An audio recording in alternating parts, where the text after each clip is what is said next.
not deep, nigga. It's fucking soft. How the fuck do we get up there now? Bro, this is really bad. Really?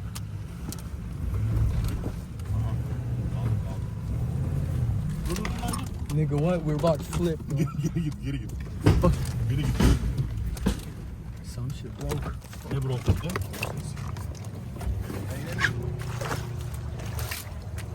Kanka, the bottom piece to the bumper popped out. Ne oldu? The bottom piece to the... Anasını sikeyim, o ne? But we'll screw that on. That's not a big issue, but... Tamam. Geri mi gidelim? Ne yapalım amına koyayım? Kanka.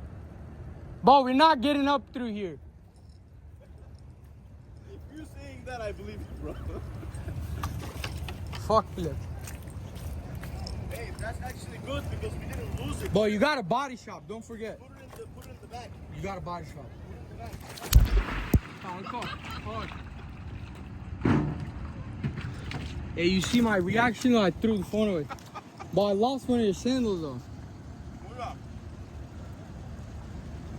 Fuck, bro. This is bad.